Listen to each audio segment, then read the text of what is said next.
K9 Step 5, Home to the Morning Hustle, Ayeeedubb Ati, and I have a very special guest in the building, the talented, the gorgeous, the beautiful, did I say talented? Can I say it again? The talented Bobbi Storm. How are you? I'm doing amazing. How are you? I'm doing great. Now that you're here with us in the city. Yes, my first time.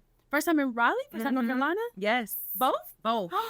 Oh my gosh, how do you, I know you're from Detroit. Yes. So how does it feel? I know it's very different. I mean, I'm just happy that when I landed, it wasn't snowing like it was in Detroit. So that was a plus. Is it already snowing up there? Yes. It was snowing when I took off.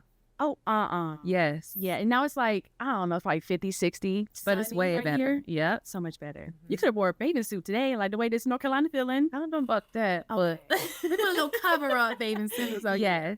But no, we are glad that you're here in the city. I know you're on your radio tour. Got a lot to promote and a lot to talk about. Yes. But I got to ask, how was your Thanksgiving? My Thanksgiving was really good. Mm-hmm. I was at home by myself, just me and God. I love that. Did you cook? I did not cook, but I went over to a friend's house and got a plate, and then I ate it after midnight when I could. Okay. Were you like busy, like just working or something? No, I was fasting. Oh, got it. Okay. Yeah. Are you still on your fast? No. I ended it at midnight. Oh, duh. That makes sense. So how has that been, like, to be on the fast and things like that? You know, just as we go to higher heights, we need to be closer to him. And so that's just where I wanted to be. I want him to know how intentional I am with his people, because that's the only reason why I am where I am right now, is because he trusts me with his people now. And so I just want to keep my ear close to him. And that's just what I was preparing myself for. I love that. It takes a lot of work to like fast. Like I have friends that have fasted and done all this stuff, and it's tough. It's very tough. It's very tough, but especially during Thanksgiving. Yes, because how can you pass up all that food and all that sweets and stuff? But yeah, it was good. Once I had it, it made me sick actually, because it was a 48-hour fast. Oh, okay. But I knew what I was signing up for, and I was like, I don't mind being sick, because right, I want this food. Okay, facts. Gotta get this food. So I know you're from Detroit, of course. Yes. Did you watch the football game? I didn't. Okay, I didn't either. No, but I know people. I did watch Tyler Perry's documentary though, instead of the football game, and that was very inspiring. Oh, what network was that on? It's on Prime. Oh, okay. Yep. It's his mother's name, Maxine's Baby. That's what I think it's called. Yeah, it was very inspiring. I love a good documentary, and I love Tyler Perry. Me too. So I definitely have to check that out too. Yeah. So you get me on my line. I need to get up fast when you leave. I need to watch Tyler Perry. I love that. I love that. Yes. But let's talk about the radio tour. I've been seeing you've been doing your rounds. So how's that been traveling and everything? Seeing all new places and really just showing love to the people that's been showing me love with my record and everything. It's just been amazing. And I'm an in-person type of girl anyway. So it's just been good to connect with the people. I've had a good time. How long is your radio tour? I don't know. Oh, just whenever. Just however long they tell me. Wherever they tell me to go, I go. What's something that you need when you're traveling? Like, what's a necessity for definitely a ring light. Okay. I saw you got the camera tripod and everything. The tripod, all that good stuff. Obviously my phone. And medication and good food. I'm good. That's it. And makeup. That part, because you look good. Like we said earlier, the coat, the jacket is just giving us all the life. Your hair looks good. Thank you. You're looking good on a Monday. Yes. On a holiday. I love it. You look good as well. Girl, well, thank you. I tried. I got up this morning. Yes. That's all that matters. I got up this morning. Yes. So I wanted to talk about, because I saw you started as how you got into music was a corporate wedding singer. I'm assuming you sang most of your life. Yes. Like that. But the corporate wedding singer, how'd you get into that? So when I moved to New York, so I was in a lot of singing groups when I started out my career in the music industry. And then I decided to go solo. And I was like, if I can go anywhere that I want to go, I could be whoever I want to be. I might as well go to New York. So I packed up my cat and I drove out to New York, and I started picking up jobs off of like Craigslist. And each job that I had, I would sing. So if I was like asking for donations for the food bank in New York, I was like an elf dressed up in the winter, and I would sing. Or if I was Metro PCS and they had plans, I would be singing like 2 for 1 on, so a guy heard me and was like, I have this company out of New York, or my friend works for this company, and you just got to know music like you're a jukebox, but you know, it's good money and you sing for weddings and bar mitzvahs and things like that. So I auditioned on a Wednesday, and that weekend I was working every weekend for the next 10, 15 years. Really? Yeah. Singing at wedding receptions, making people's memories. Wow. That's interesting. Like all the people like I've interviewed, Yeah. I never heard that as someone's background or what they like used to do and things like that. You know who else was a wedding singer? Bruno. Oh, And Bruno did that for a while, and he got to a place where he was like, I can make music like this. Yeah. And that was kind of similar to my story, but with mine, God was just like, you're using your voice a lot in areas where if you just trust me and step out on faith, then I'm gonna do something special for you. So here I am. So did this kind of spark the Holymixes? No, the Holymixes started in the pandemic when I gave my life over to Christ.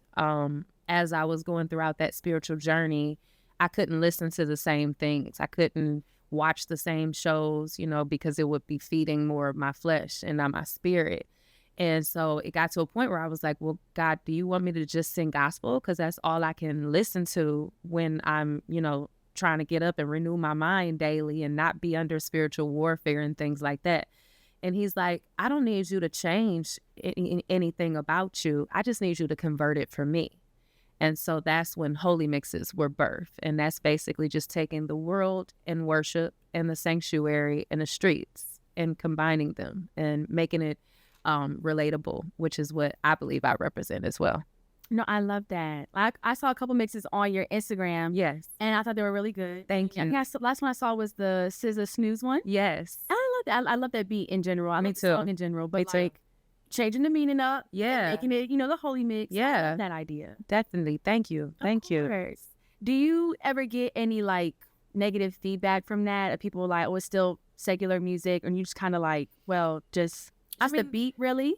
There'll always be people out there who disagree or just want to be heard or things like that, but I don't really pay attention to it. So when it comes to Holymixes, everybody's pretty much gravitated to them in a good way so far. So I don't even, anybody else, God bless them. I know that's right. They could just listen to something else. Yeah, like I don't see why people could be. I don't get when people hate certain things that definitely don't need to be hated on. Because like, how could you be mad at something like that? You know, but people have their ways. I don't know. Yeah, it is what it is. It's their truth, and everybody has a platform now to express that. So, unfortunately, but yeah. So yeah, but I want to talk about this song. Okay, which, of course, the single. We can't forget about him. Yes, we can't forget him. Oh, we can't forget him. And when I first saw it up on, because we're KNI75. Yeah. We have our praise station down the hall, right? And then we have our throwback R&B oldies beside me. And then me is hip hop and R&B. So when it came on, I was like, okay, I like the beat. I know the beat and everything like that. And I started listening. I was like, wait, I was like, to my boss, I was like, do you mean to put it on this station? And he was like, yeah, we're going to push it. I was like, oh, well, I love it then. Yeah. So how has it been? I had a couple questions about this song. So as you can tell, well, yes, it is talking about God and things like that. Yeah. How does it feel having that song on like a mainstream hip hop R&B? It's also on praise stations and things like that. How does that feel to be kind of like it can go anywhere? Amazing. Yeah. It feels amazing because God is in everything and in all things. And so, you know, knowing that when we listen to music, we open ourselves up, our spirits up, our gateways up, our ear gates to certain things. And so if we listen to something that can make us sad, we potentially could be affected by that. If we listen to something that can make us hype because we on the way to the club, you know, we could be affected by that. And so I just choose, because I know on my walk, certain things that I couldn't listen to that would clash with where I was trying to be. I just choose to put out something that when it's received, you're going to feel uplifted. You're going to feel inspired. You're going to feel strong. You're going to feel fearless. And so as I come out with these Holymixes, that's the goal for it. You know, that when it goes through your ear gates, you're feeling more on the positive side than anything else. And it just so happens that, you know, I'm not like a a lame, you know, I'm a pretty cool person. And so I just want people to know you could still be cool and you could still have swag and love God, you know? Love it. So is that considered a holy mix then? It is a holy mix. Yes. Okay. It literally started as a holy mix on my page. And then when I got signed to Tribal, they were like, this is going to be the one that's going to be your first single. Never would have thought that, but it's been great. And I love the record. I love the song. Like the original songs that they were sampled from, both Michael McDonald and Warren G. I just feel so blessed and honored that my first single in this new transition of my life is with them, you know? So that's really cool to me. I love that. I love that for you. And it's so funny, like everybody knows the beat, of course. I think I was like at a thrift store a couple of days ago. Yeah. The original came on, but I'm like, Father. Hey. I was like, look at me. See? I love that. See? Yep. It's so catchy. So I love that. I didn't know it started as a holy mix. Yep. And now you can just push that as a single. Yes. It's so dope. Yes. Thank you. Yes. So I got to know, are you going to make your own music in this genre? So first we're going to focus on holy mixtapes. Oh, Yep. okay. And then as the world really gets, you know, this in their system, who knows, you know, that's when maybe some different original music or things like that will come about. I mean, this is still original music, just in a different way of mixing it. But who knows what God has in store. Ooh, I'm so excited for your journey. Thank See you. what happens, because like I said, like I wonder if people who listen to the station, right, the hip hop station, and they hear the song, Yeah. and like me, I didn't realize what it was about until I was like, oh, it's about God, Yeah. serving Him and things like that. Yes. And I wonder if people pick that up too, and then it gets into them, and they start listening to more of that type of music and more holy mixes, and it's just a whole domino effect. That's what I hope So for. much more positivity to this world, Bobbi Storm. Yes. So I love it by storm.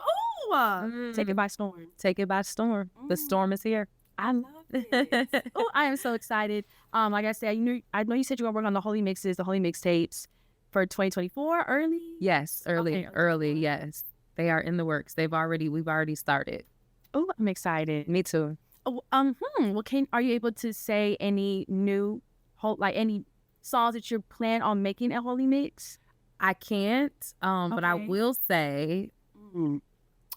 say possibly one or two that are already out on platforms could be on these mixtapes. Okay. Yeah. I'm so curious to see like what kind of beats you pick, instrumentals, because I'm like, what's she cooking up with? I love that. The anticipation is real. Yes, you got to chase the storm chasers. I loved it. Bobbi Storm, I am so excited you came to the station today. Thank you for having You're me. here to meet everybody. Everybody's so excited to meet you and stuff like that. So real quick, let everybody know where they can follow you, get to know you, get ready for the Holy Mixtapes. Okay. Where they can get the jackets, the clothes, the style, inspiration. Let them know. Well, this jacket is from Zara. Period. The jeans I got from a boutique in Detroit called C'est La Vie. And so I wanted to make sure I promote them because they have looked out for me. And you can follow me everywhere at BOBBI_storm, like the weather. Thank you so much. Yes, You brought thanks for so having much. Yeah, of course. You brought so much good energy into the studio today and this morning on this Monday. Good. Appreciate you so much. Starting off the week right. I love it. And keep it locked to K97.5.